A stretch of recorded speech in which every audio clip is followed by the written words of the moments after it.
कांग्रेस नेता राहुल गांधी जी द्वारा चलाई गई मुहिम भारत जोड़ो यात्रा से क्या बीजेपी में पड़ेगा सीधा प्रभाव? क्या फिर से इसे एक राजनीतिक बना के आगे तक चलाया जाएगा? क्या फिर से कोरोना की होगी फिर से एंट्री? क्या सब कुछ हो जाएगा फिर से बंद? तमाम ऐसे मुद्दे पे हम चर्चा आपके सामने आज हम करेंगे। और साथियों, इस वीडियो को यदि आप देख रहे हैं तो आपका भी कर्तव्य बनता है कि सबसे पहले आप किसी भी पार्टी से संबंधित हैं तो सबसे पहले इस वीडियो में देख रहे हैं तो अपने चश्मे को उतार के, जो अपने पार्टियों का चश्मा पहना है उसको साइड कर दीजिए और मेरी बातों को समझने का प्रयास कीजिए। मेरा नाम मनजीत सिंह राजपूत, स्वागत करता हूं आपको चैनल यूनिटी हिंदुस्तान न्यूज में। साथियों, जैसे कि मैं आपको पहले बता दूं कि भारत जोड़ो यात्रा है क्या। साथियों, जो यात्रा है ये 7 सितंबर को शुरू हुई थी और ये कन्याकुमारी से शुरू हुई थी और ये साथ में 12 राज्यों तक चलेगी और कहा गया है कि 150 दिनों तक चलेगी और ये 3500 किलोमीटर की दूरी तय करेगी।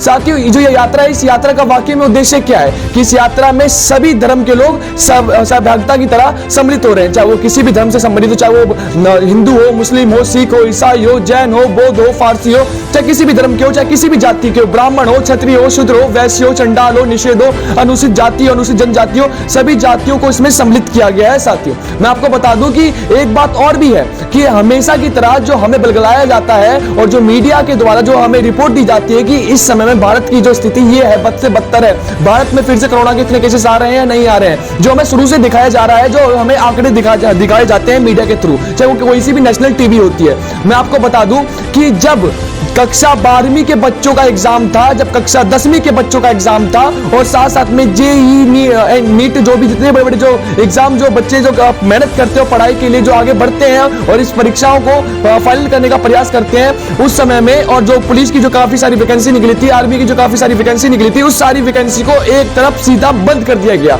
लेकिन दूसरी तरफ देखा जाए साथियों, जो पश्चिम बंगाल में, अगर आपको याद हो, मैं आपको दोबारा याद दिलाना चाहता हूं, पश्चिम बंगाल में चुनाव चलने लग गया था। पश्चिम बंगाल में चुनाव, और आपको पता है कि जब भी कोई भी चुनाव लड़ता है तो उसके लिए कम से कम कई सारी पार्टियों का सम्मिलित होना, कई सारी पार्टियां इसमें भागीदारी करती है, क्योंकि ये लोकतंत्र का अहम त्योहार होता है चुनाव। इस चुनाव के अंदर में सभी पार्टियां अपने पावर का इस्तेमाल करती है।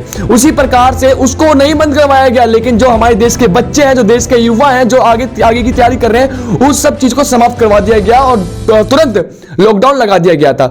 समझिए, चुनाव के लिए कोई लॉकडाउन नहीं है, कोई कोरोना नहीं है, लेकिन हमारे देश के बच्चों के लिए, जिनका भविष्य कहीं ना कहीं हिंदुस्तान के अंदर में उज्जवल भविष्य की कामना करने के लिए लगा रहता है, उनके भविष्य को समाप्त कर दिया गया। साथियों, उसी प्रकार से जो कांग्रेस द्वारा जो ये मुहिम चल रही है भारत जोड़ो यात्रा से, काफी सारे लोग उसका समर्थन कर रहे हैं, मैं एक्सेप्ट करता हूं इस बात को, और इसके अंदर में बड़े से बड़े दिग्गज नेता भी इसमें सम्मिलित हो रहे हैं और सब साथ चल करके आगे निकल रहे हैं। क्या वाकई में बीजेपी द्वारा एक राजनीति चली जा रही है? मैं अपने विचारों के माध्यम से आपको बता रहा हूं। देखिए, मैं किसी पार्टी का विलोम नहीं करता और मैं आपको इस वीडियो को ज्यादा लंबा नहीं खींचूंगा, 4 से 5 मिनट में इस वीडियो की पूरी जानकारी आप तक पहुंचाने का प्रयास करूंगा। साथियों, ये जो कांग्रेस द्वारा जो मुहिम चलाई जा रही है भारत जोड़ो यात्रा, इस यात्रा में क्या है कि जो अभी आप सुन रहे हैं, जो अभी नेशनल टीवी द्वारा जो आंकड़े सुन रहे हैं कि फिर से दिल्ली के अंदर में केस आ गए हैं, फिर से भारत के अंदर में कोरोना के केस आ गए हैं, तो ये केवल हमें बलगलाया जाता है, हमें मूर्ख बनाया जाता है। कब आप समझिएगा, क्योंकि ये आपको अगर आप देश के नागरिक हैं, आपको सब पता है कि पहले के लॉकडाउन में, पहले कोरोना काल में कितनी सारी मृत्यु हुई थी, कितनी सारी घटनाएं घटी थी,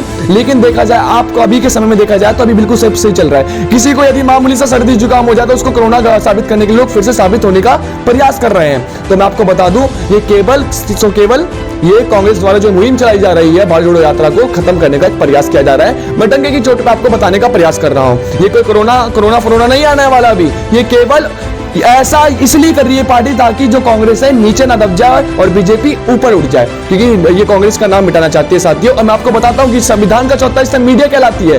कहां से मीडिया अपने कार्य को बड़े ईमानदारी से करती और निस्वार्थ की भावना से करती, तो आज ऐसा देखने को नहीं मिलता, क्योंकि आपको पता है, आप भी इस बात से स्पष्ट है कि हर एक मीडिया किसी ना किसी पार्टी से संबंध रखती है। मैं इंडायरेक्ट तरीके से, मैं आपको बिल्कुल इंडायरेक्ट तरीके से बताने का प्रयास कर रहा हूं, डायरेक्ट तरीके से बात करूंगा तो मेरे ऊपर भी केस होने की संभावना पूरी बनी रहेगी। तो साथियों, मैं आपको बता रहा हूं, जो आप सच्चाई, आप देश के नागरिक और अखबार पढ़ के डरिए मत, टीवी देख के डरिए मत, होपलेस मत होइए कि कोरोना फिर से आ गया है। कोरोना कुछ नहीं आया है, केवल आपके मानसिकताओं को कहीं ना कहीं बर्बाद करने की साजिश रची जा रही है और कांग्रेस द्वारा जो मुहिम चलाई जा रही है भारत जोड़ो यात्रा को समाप्त करने का प्रयास किया जा रहा है। आपको क्या लगता है, क्या मैंने जितनी बात करी वो वाकई में सत्य है? आपके विचारों के अनुसार से क्या वाकई में बीजेपी द्वारा एक रणनीति तैयार की जा रही है, बीजेपी द्वारा और अन्य पार्टी द्वारा एक राजनीति चली जा रही है?